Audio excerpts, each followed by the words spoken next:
தேவனுடைய நாமம் மகிமைப்படுவதாக. நாம் தேவனுடைய வார்த்தையை என்னுடைய இருதயத்தில் உள்ள அநேக நாட்களாய் என்னுடைய இருதயத்தில் இருக்கிற ஒரு வார்த்தையை நான் இந்த வேளையில் தியானிக்கும்படி யோசிக்கிறேன். 1 கொரிந்தியருக்கு எழுதின நிருபம் 4வது அதிகாரம் 20வது வசனம் வாசிப்போம்.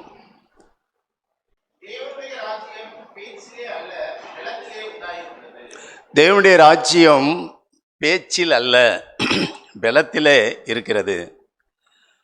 கிறிஸ்துவ வாழ்க்கைங்கிறது தேவனுடைய பலத்தில் தான் இருக்குது. தேவ பலன் இல்லாமல் இந்த வாழ்க்கை வாழ்வது கூடாத காரியம். தேவ பலத்தில் தான் தேவனுடைய ராஜ்யத்தை தேவன் கட்டி கொண்டிருக்கிறார். இந்த உலகத்தில் ராஜ்யங்கள் ஸ்தாபிக்கப்படுகிறது. அது எப்படின்னா, யுத்தம் பண்ணி ராஜ்யங்களை சுதந்திரிக்கிறார்கள், போராடுகிறார்கள், உரிமைக்காக போராடுகிறார்கள். நிறைய இடங்களில் பார்த்திங்கன்னா பலவிதமான இன்னும் நம்ம கேட்குறோம், இன்னும் கூட அங்கங்கே சில நாடுகளில் இன்னும் யுத்தங்கள்லாம், ராஜ்யங்களை பிடிப்பதற்கு அவர்கள் அப்படி செய்கிறார்கள். ஆனால் தேவன் ராஜ்யத்தை தம்முடைய ஆவியின் பலத்தினாலே கட்டி கொண்டிருக்கிறார். யுத்தமும் இல்லை, சத்தமும் இல்லை. தேவன் தம்முடைய பரிசுத்தத்தினால தேவன் அந்த ராஜ்யத்தை ஸ்தாபிக்கிறார், கட்டி கொண்டிருக்கிறார். தேவனுடைய நாமம் மகிமைப்படுவதாக. கடந்த நாட்களில், ஆதி காலத்தில் இஸ்ரவேல் ஜனங்கள் மோசே அவர்களுக்கு தேவனுடைய நியாயப்பிரமாணங்களை எடுத்து சொல்லும் பொழுதெல்லாம் இஸ்ரவேல் ஜனங்கள் நாங்கள் அப்படியே கீழ்ப்படிவோம், நாங்கள் அப்படியே செய்வோம், நாங்கள் அப்படியே நடப்போம் என்று சொன்னார்கள். பேச்சில் அவர்கள் ரொம்ப மோசையை நம்ப வைத்தார்கள். ஆனால் அவர்கள் அந்த வார்த்தையில் உண்மையாக இல்லை. பேச்சு இருந்ததை தவிர பலன் இல்லை. அவர்கள் மனசும் மாம்சம் விரும்புகிறபடியே வாழ்ந்தார்கள். அந்த நாட்களில் பரிசுத்தாவினுடைய பலன் இல்லை. அவர்களை நாம் குறை சொல்லவும் முடியாது, பலன் இல்லாதவர்களாக இருந்தார்கள். ஆனால் இன்றைக்கு பரிசுத்தாவினுடைய பலத்தை பெற்ற நாம், பரிசுத்தாவினுடைய வல்லமையை பெற்றிருக்கிற நாம், தேவ பலத்தை நாம் சார்ந்து வாழ்கிற ஒரு வாழ்க்கை. தேவனுடைய பலன் இல்லை என்றால் என்னால் முடியாது அப்படிங்கிற ஒரு நிச்சயம் நமக்குள்ள இருக்கணும். பிரியமானவர்களே, தேவனுடைய ராஜ்யம் பேச்சில் அல்ல, அது பலத்தில் தான் இருக்கு. 1 ரோமருக்கு எழுதின நிருபம் 14:17 என்ன வாசிக்கிறோம் அப்படின்னா, புசிப்பும் குடிப்பும் அல்ல தேவனுடைய ராஜ்யம் புசிப்பும் குடிப்பும் அல்ல, அது நீதியும் சமாதானமும் பரிசுத்த ஆவியினால் உண்டாகும் சந்தோஷமுமாய் இருக்கிறது. பரிசுத்த ஆவியினால உண்டான சந்தோஷம். பரிசுத்த ஆவியினுடைய பலத்துல தான் நீதியாகவும் சமாதானமாகவும் வாழ முடியும். புசிப்பும் குடிப்பும் அல்ல, அது ஒரு பகுதி. உலக ஐஸ்வர்யம், ஆடம்பரம், உலக வாழ்க்கை, உலக பொருளாதாரம், அதனால தேவனுடைய ராஜ்யம் அதில் இல்லை. அதனால வர்ற சந்தோஷம் கிடையாது. ஒருவனுக்கு எவ்வளவு திரளான ஆசி இருந்தாலும் அது அவனுக்கு ஜீவன் அல்ல, அது ஜீவன் அல்ல. அப்ப எது நீதியும் சமாதானமும் பரிசுத்த ஆவியினால உண்டான சந்தோஷம். சரி, நீதியும் சமாதானமும் பரிசுத்த ஆவியினுடைய சந்தோஷம் வேணும்னா அந்த பரிசுத்த ஆவியினுடைய பலத்தினாலதான் அதை நம்ம பெற்றுக்கொள்ள முடியும். பரிசுத்த ஆவியினுடைய சந்தோஷம் இருக்கு. பரிசுத்த ஆவியினுடைய பலத்தை நாம் நாடும் பொழுதுதான் அந்த நீதியாய் வாழுவதும் அல்லது சமாதானமாய் வாழ்வதும், நம்முடைய குடும்பங்களில், நம்முடைய வாழ்க்கையில், தனிப்பட்ட வாழ்க்கையில் நீதி, தேவனுடைய நீதிமானாய், சமாதானத்தின் புத்திரனாய் நாம் வாழும்போது, பரிசுத்தாவினுடைய அந்த பலத்தில் அப்படித்தான் அது அப்படி வச்சிருக்காரு. நான் வாழும்போது தேவனுடைய ராஜ்யத்தில் இருக்கிறேன். நான் தேவனுடைய ராஜ்யத்தில் இருக்கிறேன். ஆண்டவராக இயேசு பூமியில் வாழ்ந்த நாட்களில் எல்லாம் அவர் எப்படி வாழ்ந்தார் அப்படின்னா, அந்த நீதியை விரும்பினார்னு வாசிக்கிறோம். இது எபிரேயருக்கு எழுதின நிருபம் 1:9 வசனம். எபிரேயர் 1:9 நீர் நீதியை விரும்பி அக்கிரமத்தை வெறுத்திருக்கிறீர். ஆதலால் தேவனே, உம்முடைய தேவன் உமது தோழரை பார்க்கிலும் உம்மை ஆனந்த தைலத்தினால் அபிஷேகம் பண்ணினார். ஆனந்த தைலம், தேவனுடைய பரிபூரணமான தேவ பலனை பெற்றிருந்தார். காரணம், அவர் நீதியை விரும்பினார், அக்கிரமத்தை வெறுத்தார். நீதியை விரும்பாத பட்சத்தில் தேவ பலனை தேவன் நம்முடைய கையில் கொடுப்பதில்லை. நீதியை விரும்பணும். நான் நீதியாக வாழணும், உண்மையாய் வாழணும், பரிசுத்தமாய் வாழணும் ஆண்டவரே அப்படின்னு தேவன்கிட்ட போனோம்னா அதுக்குள்ள பலனை தருவார். ஆண்டவராய் இயேசு அக்கிரமத்தை வெறுத்தார். அதனால வாசிக்கிறோம், நீதியை விரும்பி அக்கிரமத்தை வெறுத்த. அக்கிரமம் நமக்கு தெரியுங்க. சில நம்முடைய காரியங்கள்லாம் நமக்கு தெரியும். என்னென்னா, நம்ம பேசுறதுல பெருமை இருக்குன்னா கண்டுபிடிச்சிடலாம், நமக்கு தெரியும். நம்ம பேசுனதுல கோபம் இருக்கு, நம்ம பேசுனதுல பார்வையில் இச்சை இருக்கு. நம்ம ஒருத்தரை குற்றஞ்சாட்டுகிறோம். கணவன் மனைவியிடத்தில் ஒரு காரியங்களில் ஒரு குறையை சின்னதாக பெருசாக்கிடுவோம். அது அக்கிரமம் நமக்கு தெரியும், அது அக்கிரமம் தவறுன்னு தெரியும். ஆனால் அதை நம்ம வெறுக்கிறது இல்லை. அதை தொடர்ச்சியாகவே அதை நம்ம என்ன செய்கிறோம்னா செய்கிறோம். காரணம், தேவ பலன் இல்லை. நாம் ரட்சிக்கப்பட்டோம் என்று சொல்லுகிறோம் பேச்சில், நாம் மனம் திரும்பி இருக்கிறோம்னு சொல்லுகிறோம் பேச்சில், நான் ஞானஸ்நானம் எடுத்திருக்கேன், நல்ல சபையில் இருக்கிறேன், நல்ல ஐக்கியத்தில் இருக்கேன் சொல்கிறோம் பேச்சில். ஆனால் பலன் இல்லை. பலன் இல்லாத கிறிஸ்தவர்கள், பலன் இல்லாத குடும்பங்கள், தேவ பலன் இல்லை. இங்கே வெளியே பேச்சு இருக்கு, வெளியில் பேச்சு இருக்கு. ஆவிக்குரியவர்கள், நமக்கு ஒரு பேர் அடையாளம், ஆவிக்குரியவர்கள், அல்லேலூயாக்காரர்கள் என்றெல்லாம் சொல்லக்கூடிய அளவுக்கு நமக்கு பேச்சு இருக்கு. ஆனால் உள்ள பார்த்தா ஒன்றும் இல்லை, உள்ள பலன் இல்லை. அக்கிரமத்தை வெறுப்பதில்லை. ஆண்டவராய் இயேசு பூமியில் வாழ்ந்த நாட்களெல்லாம் அவர் அக்கிரமத்தை வெறுக்கும் பொழுது ஒவ்வொரு சூழ்நிலையிலும் தேவன் தம்முடைய தேவ பலத்தினாலே அவரை நிறைத்து கொண்டே இருந்தார். ஆகவே பாவம் என்பது அவருடைய பாதபடியிலே தான் இருந்தது. சாத்தான் அவரை ஒன்றுமே செய்ய முடியல. பாவத்தை ஒவ்வொரு நேரத்திலையும் அவர் எந்தெந்த சூழ்நிலையிலும் அதை தோலுரித்து காட்டி பாவத்தை ஜெயித்து கொண்டே இருந்தார். தேவ பலத்துக்காக கதறினார். மாம்சத்தில் இருந்த நாட்களிலெல்லாம் அந்த மரணம், பாவத்தினால் வரக்கூடிய ஒரு மரணம் எனக்குள்ள வந்துடக்கூடாதுங்கிறதுக்காக பலத்த சத்தத்தோடும் கண்ணீரோடும் ஒவ்வொரு நாளும் தேவ பலத்துக்காக நான் அப்படித்தான் பார்க்குறேன். அவர் தேவ சமூகத்தில் போய் கண்ணீரோடும் சத்தத்தோடும் ஜெபம் பண்ணதெல்லாம் எதுக்கு என்னன்னா, அந்த பலன் எனக்கு தந்துருங்க, அந்த பலன் வேணும். தேவ பலன் இல்லாமல் என்னால் வாழ முடியாது. பாவம் வாசல்படியில் இருக்கு, பாவம் மாம்சத்தில் இருக்கு. அதை நான் ஒவ்வொரு நாளும் சிலுவையில் அறையணும், அதை நான் ஜெயிக்கணும். கோபம், இச்சை, பெருமை எனக்குள்ள வர விடாதபடிக்கு, அந்த சிந்தனைக்கு இடம் கொடுக்காதபடிக்கு நம்மை போல எல்லா விதத்திலும் சோதிக்கப்பட்டார். ஆனால் எல்லா விதத்திலையும் அவர் ஜெயித்தார். ஆண்டவராய் இயேசு அப்படி அக்கிரமத்தை பாவத்தை வெறுத்து வாழ்வதற்கு காரணம் தேவ பலன். அதை ஒரு வார்த்தையை பார்க்குறோம், அக்கிரமத்தை வெறுத்திருக்கிறீர், ஆதலால் தேவனை உம்முடைய தேவன் உமது தோழரை பார்க்கிலும் உம்மை ஆனந்த தைலத்தினால் தோழரை பார்க்கிலும். அவருக்கு கொடுக்கப்பட்ட, அவருக்கு உதவியாக இருந்த சீசர்களை பார்க்கிலும் தேவன் பிதா இயேசுவை ஆனந்த தைலத்தினால் வல்லமையினால் அபிஷேகம் பண்ணார். ஆண்டவராய் இயேசு பூமியில் வாழ்ந்த பொழுது சீசர்கள் அந்த பலன் இல்லாதபடினால அநேக நேரம் தடுமாறினார்கள், அநேக நேரம் விழுந்தார்கள். மனுஷிகமாய் பேச்சு இருந்தது. உமக்காக நான் மரிக்க வேண்டுமானால் மரிப்பேன், பேதுரு சொல்றார். உமக்காக நான் மரிக்க வேண்டுமானால் மரிப்பேன். ஆனால் சோதனை வரும்போது என்ன செய்கிறாருன்னா மறுதளித்து விட்டார். சோதனை வரும்போது மறுதளித்து விட்டார். ஒரு சில சம்பவங்களை பார்ப்போம் பாருங்க. லூக்கா 9வது அதிகாரம் 53வது அதிகாரத்திலிருந்து வசனத்திலிருந்து வாசிப்போம். லூக்கா 9:53. அவர் எருசலேமுக்கு போக நோக்கமாய் இருந்தபடியினால் அவ்வூரார் அவரை ஏற்றுக்கொள்ளவில்லை. அவருடைய சீஷராகிய யாக்கோபும் யோவானும் அதை கண்டபோது, ஆண்டவரே, எலியா செய்தது போல வானத்திலிருந்து அக்கினி இறங்கி இவர்களை அழிக்கும்படி நாங்கள் கட்டளையிட உமக்கு சித்தமா என்று கேட்டார்கள். அவர் திரும்பி பார்த்து, நீங்கள் இன்ன ஆவியுள்ளவர்கள் என்பதை அறியீர்கள் என்று அதட்டி, மனுஷகுமாரன் மனுஷனுடைய ஜீவனை அழிக்கிறதுக்கு அல்ல, ரட்சிக்கிறதுக்கே வந்தார் என்றார்.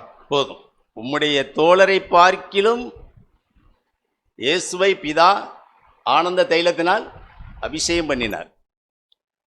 சீசர்கள் இந்த இடத்துல என்ன செய்கிறாங்க அப்படின்னா, அந்த பலன் இல்லாததுனால அந்த ஆவிக்குரிய அபிஷேகம் வல்லமை இல்லாததுனால அங்கே இயேசுவுக்கு விரோதமாய் ஒரு ஊரார் எழும்பும்போது, எருசலேமுக்கு போகணும் வர்றாரு, இடையில சமரியா, அதற்கு கடந்து போகணும். ஆனால் ஊரார் தடுக்கிறார்கள். உடனே சீசர்கள் என்ன செய்கிறாங்கன்னா, வானத்திலிருந்து அக்கினியை இறக்கி என்ன செஞ்சிருவோம்.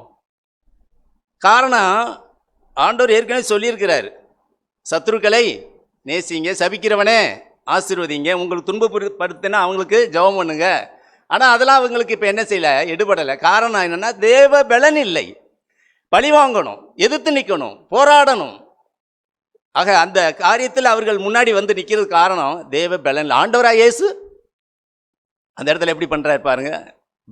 பலன் நிறைந்த ஆண்டவர், தேவ பலத்தில் இடைக்கட்டப்பட்ட ஆண்டவர் என்ன செய்கிறாருன்னா, மனுஷகுமாரன் மனுஷருடைய ஜீவனை அளிக்கிறதுக்கல்ல, ரட்சிக்கிறதுக்கே வந்தார். ஏப்பா, இப்படி பழி வாங்கிறதுக்காக நான் வரலை, பழி வாங்கிறதுக்கு வரல, அவர்களை ரட்சிக்கும்படிக்கு தான் வந்தேன். பாவிகளுக்காக வந்தேன், இழந்து போனதை தேடி கண்டுபிடிக்க வந்தேன், கெட்டு போனதை ரட்சிக்கும்படிக்கு வந்தேன், நான் ஜீவனை கொடுக்க வந்தேன்.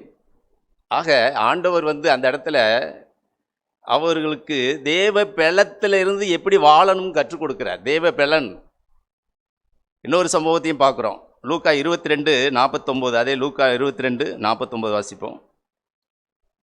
அங்கே ஒரு சம்பவம். அவரை சூழ நின்றவர்கள் நடக்கப் போகிறதைக் கண்டு, ஆண்டவரே, பட்டயத்தினாலே வெட்டுவோமா என்றார்கள். அந்தபடியே அவர்களில் ஒருவன் பிரதான ஆசாரியனுடைய வேலைக்காரனை வலது காதர வெட்டினான். அப்பொழுது இயேசு, இம்மட்டில் நிறுத்துங்கள் என்று சொல்லி அவனுடைய காதை தொட்டு அவனை சொஸ்தப்படுத்தினார். பின்பு இயேசு தமக்கு விரோதமாய் வந்த பிரதான ஆசாரியர்களையும் தேவாலயத்து சேனைத் தலைவர்களையும் போதும். அப்பொழுது இயேசு இம்மட்டில் நிறுத்துங்கள் என்று சொல்லி அவருடைய காதை தொட்டு அவனை சொஸ்தப்படுத்தினார். அதாவது பேதுரு தான் அந்த இடத்துல வாளை எடுத்து வெட்டுறார். பேதுரு தான் வெட்டுறார். அதாவது இந்த இடத்துல ஆண்டவருக்கு விரோதமாய் அவர்கள் வந்து நிற்கிறது அவர்களால் சகிக்க முடியல. பழி வாங்கணும், எதிர்த்து நிற்கணும், போராடணும், முரட்டாட்டம், எல்லாமே தேவ பலன் இல்லாததுனால, மாம்சத்தின் பலன், சுய பலன். எங்களால் இந்த இடத்துல ஒரு ஜெயத்தை கொண்டு வர முடியும். பிரியமானவர்களே, இந்த இடத்துல ஆண்டவர் அந்த சூழ்நிலையில் என்ன செய்கிறார் அப்படின்னா, வெட்டப்பட்ட காதை எடுத்து ஒட்டுறார். ரட்சிப்பு. வெட்டப்பட்ட காதை எடுத்து ஒட்டுறார். நம்ம அநேக நேரங்களில் இந்த வார்த்தையை படிக்கல, நான் அப்படித்தான் பார்த்தேன். எத்தனையோ பேர் காதை என்ன செய்கிறோம், வெட்டி தள்ளுறோம். நிறைய நேரங்கள் அவர்கள் சரியில்லை, இவர்கள் அப்படி, அவன் அப்படி, இவன் அப்படின்னு சொல்லிட்டு ஏதோ ஒரு கோபம், எரிச்சல். நிறைய நேரங்கள் நம்ம வந்து இன்றைக்கி கையில் வந்து பட்டயம் கிடையாது நம்மகிட்ட, ஆனால் வார்த்தை இருக்குது. சிலரை மனமடிவாக்கும்படி, சிலரை புண்படுத்தும்படி, நோக பண்ணும்படி, வேதனைப்படுத்தும்படி, சாதாரணமாய் பேசி கொண்டு இருக்கும்போதே சாதாரணமாக குடும்பங்களுக்கு கூட சில நேரங்களில் மனைவி பிள்ளைகளிடத்துல கூட நம்ம அதை பார்க்கலாம். கணவன் மனைவி இடத்துலலாம் பிரியமானவர்கள் காதை வெட்டுகிறவர்களாய் இல்லை, ஆண்டவர் இயேசு வந்து ஒட்ட வைக்கிறார். அவருடைய தேவ பல, தேவ ஆவி அவரை எப்படி நடத்துது பாருங்க. சரி, குறைகளை நிறைவாக்குகிற தேவன். நமக்கு அதாங்க, நமக்கு வந்து பேச்சு இருக்குது, பலன் இல்லை. சரி, மனைவிடத்தில் ஒரு குறை இருக்குது, அதை என்ன செய்யலாம்? புருஷனிடத்தில் ஒரு குறை இருக்குது, பிள்ளைகளிடத்தில் ஒரு குறை இருக்குது, நான் என்ன செய்யலாம்? ஒரு ஜெபம், ஆண்டவரே இரக்கமாயிரும், ஞானத்தை கொடுங்க, ஞானத்தை என் மனைவி கொடுங்க, என் பிள்ளைக்கு கொடுங்க, சாரி அல்லது மன்னிங்க, ஒருத்தருக்கு ஒருத்தர் அந்த குறை இல்லை, நான் கொஞ்சம் வேகமாக பேசிட்டேன் அப்படின்னா இங்கே ஒட்டிடும். காது அங்கே என்ன ஆயிரும்? ஒட்டிடும். நிறைய குடும்பங்கள் காது வெட்டப்பட்ட குடும்பங்கள்.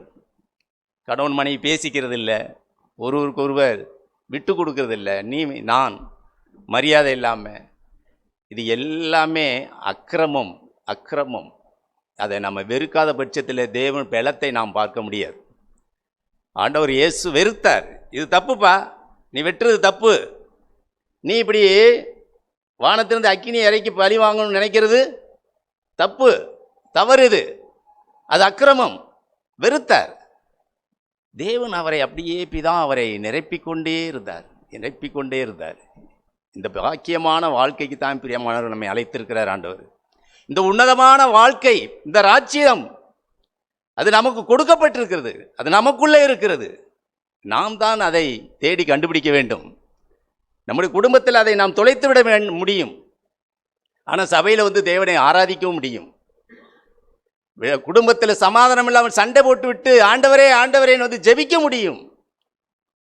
இல்லை இல்லை, நாம் தேவனுடைய ராஜ்யத்தில் இல்லை, பேச்சில் தான் இருக்கிறோமே தவிர பலத்தில் இல்லை. சோத்திரம் பிரதர், நன்றி, வணக்கம், சோத்திரம். ஒருத்தர் நம்ம என்ன செய்கிறோம்? கனம் பண்ணிக்கிறோம், வாழ்த்து தெரிவிக்கிறோம். ஆனால் வாழ்க்கையில் சோத்திரம் இருக்கா? நன்றி ஆண்டவரே, என் குடும்பத்தில் நீ தந்த இளைப்பாறுதலுக்கு நன்றி, நீதிக்காக நன்றி, சமாதானத்துக்காக நன்றி, நாங்கள் ஒன்றாக இருக்கும்படி ஆண்டவரே எங்களை ஒன்றாக்கி இருக்கிறீரே, எங்கள் வாழ்க்கையில் சந்தோஷத்தை சமாதானம் பரிசுத்த ஆவியினால் ஒரு சமாதானம் சந்தோஷம் நன்றி. ஆனால் பிரதர்களுக்கு என்ன செய்கிறோம்? சோத்திரம் சொல்கிறோம். ஆண்டவருக்கு என்ன செய்யறதில்ல? உண்மையான சோத்திரம் கிடையாது. இல்லை, இல்லவே இல்லை. நம்ம ஆராய்ஞ்சு பார்ப்போம், நம்ம நிதானித்து பார்ப்போம். தேவன் நம்முடைய கண்களை திறக்கும்படி பேசுகிறார், மனம் திரும்பும்படி தான் பேசுகிறார். நம்முடைய குறைகளை நேர்மையாய் குறைவை நிறைவாக்குறதாங்க பரிசுத்தாவிக்கு வேலை. அவர் அதுக்கு தான் பலனை தந்திருக்கிறார். அந்த பலன் அதுக்கு தான். நம்முடைய குறைவை ஒத்துக்கொண்டு நான் இதில் குறைவுள்ளவன், நான் குறைவுள்ளவன், கண்ணீரோடு இயேசு ஆண்டவர் பாருங்க, பரிசுத்தமுள்ள பிரபு, அவர் கதறுகிறார் தன்னுடைய மாம்சத்தில் பாவம் ஆளக்கூடாதுன்னு சொல்லி, வந்துடக்கூடாதுன்னு சொல்லி. ஆனால் பாவைக்கு துரோகி நம்ம எத்தனையோ சிந்தனையில் எண்ணங்கள். ஆனால் நாம் கண்ணீரை விட்டு கதறுகிறோமா? கண்ணீர் விடுறோமா? நான் இப்படி பேசிட்டேனே, நான் இப்படி சிந்திக்கிறேனே, ஒரு கதறல்.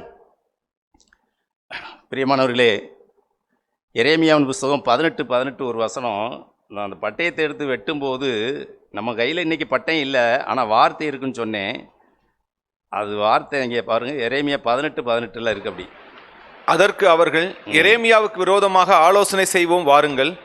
ஆசாரியரிடத்திலே வேதமும் ஞானிகளிடத்திலே ஆலோசனையும் தீர்க்கதரிசிகளிடத்திலே வசனமும் ஒளிந்து போவதில்லை. இவன் வார்த்தைகளை நாம் கவனியாமல் இவனை நாவினால் வெட்டி போடுவோம் வாருங்கள் என்றார்கள். நாவினால் வெட்டி, நாவுதான் நமக்கு பட்டயம். இங்கே என்ன இருக்கு?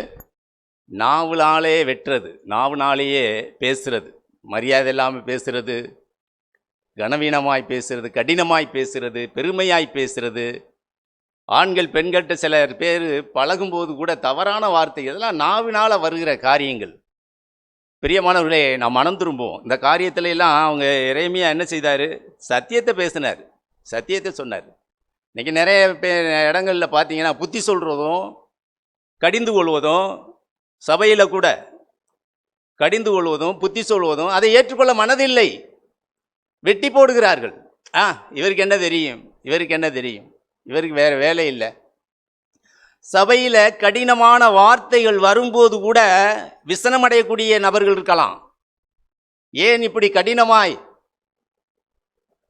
வேதம் சொல்லுகிறது, பாவிகள் திகைப்பார்கள், பாவிகள் திகைப்பார்கள். கடினமான கடினமான வார்த்தைகள், கடிந்து கொள்ளக்கூடிய வார்த்தைகள், சிச்சை உள்ள வார்த்தைகள், நம்மை தலையில குட்டி புத்தி சொல்லும்படியான வார்த்தைகள், ஆலோசனைகள் வரும்போது நம்முடைய இருதயத்தில் விசனம் வருது அப்படின்னா நாம் பாவிகள். வேதம் அப்படித்தான் சொல்லுது, நாம் இன்னும் மனம் திரும்பாத பாவிகள். பாவிகள் திகைக்கிறார்கள். ஐயோ, இது எப்படாது, இது இப்படிலாம் வாழ முடியுமா, இப்படிலாம் பேசுகிறாங்களே, இப்படிலாம் பேசலாமா, இதை கொஞ்சம் மாற்றி பேசினா என்ன, இதை மாற்றி சொன்னா என்ன, அப்படிங்கிறது போல இல்லை, நாம் மனம் திரும்பவில்லைங்கிறது அது காட்டுது. ஆக பிரியமானவர்களே, நாம் நாவை குறித்து, பேச்சை குறித்து நாம் எச்சரிக்கையுள்ளவர்களாக இருப்போம். கடைசி நாளில் நம்முடைய வாயின் வார்த்தையை கொண்டு தான் தேவன் நியாயம் தீர்ப்பார். மனுஷர் பேசும் வீணான வார்த்தைகளை கொண்டு நியாய தீர்ப்பு நாளில் கணக்கு கொடுக்கணும். நம்முடைய பேச்சு வந்து விசுவாசம் உள்ளதாய், கிருபை உள்ளதாய், மனம் திரும்புவதற்கு ஏதுவானதாய், நம்பிக்கைக்குரியதாய் நம்முடைய வார்த்தைகள் இருக்குமானால் தேவ பலத்தில் நம்ம பலனடைய முடியும். தேவனுடைய ராஜ்யத்தில் நாம் தேவனோடு கூட நம்ம என்ன செய்ய முடியும்? சமாதானமாய் சந்தோஷமாய் நம்ம வாழ முடியும். பேசாதிருந்தால் மூடனும் ஞானியாகிறான். பேசாதிருந்தால், ஒரு காரியம், ஒரு பிரச்சனைனா பேசாமல் நாம் தேவ சமூகத்தில் உட்கார்ந்தோம்னா தேவன் நமக்கு கிரியைகளை செய்வார், தேவன் நமக்கு உதவி செய்வார். ஒரு காரியங்களை பேசித்தேன் சரி பண்ணும்லாம் கிடையாதுங்க, அப்படி வேதத்தில் இல்லை. கோவப்பட்டால் சரியாயிரும்லாம் கிடையாது. மனுஷனுடைய கோபம் நீதியை கொண்டு வர மாட்டாது. அப்போ என்ன செய்ய முடியும் அப்படின்னா, தேவ சமூகத்தில் தேவன்கிட்ட போகும்போது, தேவனை சார்ந்து கொள்ளும்போது, ஆண்டவரே இந்த காரியத்தில் என்ன செய்ய எனக்கு உதவி செய்யுங்க. நான் இந்த சபைக்கு வர்றதுக்கு முன்னாடி ஒரு சம்பவம், ஒரு சபைக்கு போய்கிட்டு இருந்தேன். அப்போ அந்த சபை ஊழியர் இங்கே அவருடைய காரியங்கள் எனக்கு பிடிக்கல, நான் வந்துட்டேன். நான் வந்த உடனே சில நாள் கழித்து அங்கேருந்த ஒரு வாலிபரும் என்னோடு கூட வந்துட்டார். இங்கே ஒரு சில வாரங்கள் வந்தார். அதனால் அந்த சபை ஊழியருடைய கவனத்துக்கு பார்வைக்கு போன உடனே நான் கூட்டிகிட்டு போயிட்டேன்னு சொல்லி என் மேலே அவருக்கு கொஞ்சம் கோபம். அதனால் என்னையும் அவரும் இன்னொருத்தர் ஒரு 3 பேரை வர சொல்லியிருந்தார் பேசணும்னு சொல்லி. அப்போ நான் என்கிட்ட வந்து சொன்னாங்க, வர சொல்கிறாரு உங்களை பார்க்கணும்னு சொல்லி. சரி அப்படின்னு சொல்லிட்டு நான் போயிருந்தேன். போகும்போது ஆண்டவர்கிட்ட சொன்னேன், ஆண்டவரே நான் என்ன செய்கிறது என்ன பேசுகிறேன்னு தெரியல, எனக்கு ஞானத்தை தாங்க அப்படின்னேன். அப்போ ஆண்டவர் சொன்னார், ஸ்தேவான் மேலே கல்லெறி விழுந்தது. ஸ்தேவான் கல்லை பார்க்கல, தேவனை பார்த்தார். அவர் தேவ பலத்தில் இருந்ததுனால அப்படி செய்தார். அதனால் நீ என்னுடைய பலத்தில் நீ போ அப்படின்னு சொல்லும்போது நான் கொஞ்ச நேரம் ஜெபம் பண்ணிட்டு போனேன். அங்கே போனேன் 8 மணி, நாங்கள் ஒரு 3 பேர் போனது 8 மணி. 8 மணிக்கு பேச ஆரம்பித்து ராத்திரி 12-1 மணி ஆச்சு. நிற்க வச்சு என்ன பேசணுமோ இல்லை, அந்த சாத்ராக் மேசாக் ஆபேத்நேகோ மாதிரி அந்த சம்பவம் என்னமோ தெரியல, நிப்பாட்டி வச்சு வாங்கன்னு வாங்கி நான் அப்போ தான் நம்ம சபைக்கு வந்த நாட்கள். இந்த சபையை குறித்து அவதூறாய் சில காரியங்களை சொல்லி பேசி உரிமையில் இங்கே இருக்கிற பொறுப்பாக இருக்கிற சகோதரர்கள் பேரை சொல்லி உரிமையில் ரொம்ப மரியாதைலாம் பேசி முடித்தார். ஆனால் எனக்கு தேவன் சொல்லிட்டார் போகையிலேயே, கல் விழுகும், நீ என்ன செய்யக்கூடாது, வாய் திறக்காத, அந்த கல்லை பார்க்காத, நீ என்னை நோக்கி பார்த்துக்கிட்டே இரு, சேவானை போல இருன்னு சொல்லிட்டார். எனக்கு ரொம்ப விடுதலையாக இருந்தது. அதனால் அவர் பேசட்டும், இன்னும் நான் பாட்டுக்கு ஃப்ரீயாக இருந்தேன். பேசி முடித்தார். நைட்டு 12-1 மணியே இருக்குன்னு நினைக்கிறேன். ரொம்ப அன்டைம் நைட் ஆயிடுச்சு. அப்பொழுது நான் என்ன செஞ்சேன்னா, அவர் திட்டி பேசிட்டு கடைசி ஒரு வார்த்தை சொன்னார். என்னென்னா, தேவனுடைய ராஜ்யம் எதில் இருக்குது தெரியுமா? பலத்தில் இருக்குது. வைராக்கியத்தில் நான் பேசினேன் இவ்வளவு நேரமும்.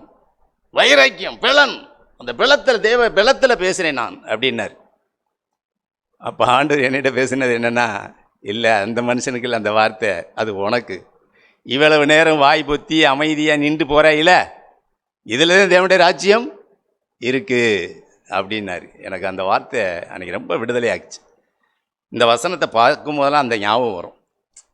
தேவனுடைய வார்த்தை எவ்வளோ உண்மையுள்ளது. ஆம் பிரியமானவர்களே, தேவனுடைய ராஜ்யம் வைராக்கியத்திலேயோ பேசுறதுனாலேயோ, பேசி ஒரு காரியத்தை சாதித்தோம்னு சொல்கிறதுனாலே கிடையாது. ஆண்டவராக இயேசுவை பிலாத்துக்கு முன்னாடி நிப்பாட்டினாங்க. இல்லாத பொல்லாதை சொன்னார்கள், குற்றஞ்சாட்டினார்கள். அவர் பேசாதிருந்தார். ஏரோதுக்கு முன்னாடி கொண்டு போய் நிறுத்தினார்கள், அங்கேயும் பேசாதிருந்தார். நீ யூதருடைய ராஜாவா அப்படின்னு யார் பிலாத்து கேட்குறான். நீ யூதருடைய ராஜாவான்னு கேட்டான். ஏன் இவர் இங்கே ராஜா நம்மளை தள்ளி விட்டு ராஜாவா ஆகிடுவாரோன்னு பொறாம பிரதான ஆசாரியன் கேட்குறான், நீ கிறிஸ்துவா அப்படின்னா. ஏன்னா பிரதானமான ஆசாரியர் பட்டத்துக்கு இவர் உட்கார்ந்துட்டேன்னா நமக்கு வேலையில்லாம போயிருமே, பொறாம. ஆனால் குற்றம் சாட்டினார்கள். ஆனால் மாறுதரம் ஒன்றும் செய்யவில்லை. காரணம், தேவ பெலன் அவ்வளவு தில்லா நின்றார் ஆண்டவர். தேவ பெலன். அவர் வையப்படும்போது, சிலுவையில் தொங்கும்போது கூட வையப்படும்போது பதில் வையாமல், பாடுபடும்போது பயமுறுத்தாமல், நியாயமாய் தீர்ப்பு செய்கிற தேவனுக்கு அப்படியே ஒப்பு கொடுத்தார். தேவ பெலன். பிரியமான அற்புதமான ஆண்டவர். அவருடைய அடிச்சோட்டை நாம் பின்பற்றுகிறோம் சொல்கிறோம், பேச்சில் தான் இருக்கு. ஏதாவது ஒருத்தர் பேசினா கூட குறைய பேசிட்டு போகட்டும். ஏதோ ஒரு காரியத்துக்காக நம்மகிட்ட வாக்குவாதம் பண்ணால் அவங்க வாக்குவாதம் பண்ணிட்டு போகட்டும். நான் தேவனுடைய பிள்ளை, நான் இப்படி உணர்றேன். தேவையில்லாமல் வீணான வார்த்தைகளை பேசி வாக்குவாதமோ எரிச்சலை பண்ணும்போது என்னிடத்திலிருந்து தேவ பலன், தேவனுடைய அபிஷேகம் என்னை விட்டு வெளியே போகும், அது குறையும். நான் ஒரு கண் பிடுங்கப்பட்ட சிம்சோனை போல இருப்பேன். கண் பிடுங்கப்பட்ட சிம்சோன், வேடிக்கை பொருளாய் மாறுவேன். தேவ பலன் இருக்கிற வரைக்கும் தாங்க எனக்கு கிறிஸ்தவ வாழ்க்கை. தேவ பலன் போயிடுச்சுன்னா என்னால் ஒன்றும் செய்ய முடியாது. எந்த ஒரு காரியத்திலையும் தேவனுடைய பலத்தை சார்ந்து கொள்வோம், தேவனுடைய பலத்தை நாடுவோம்.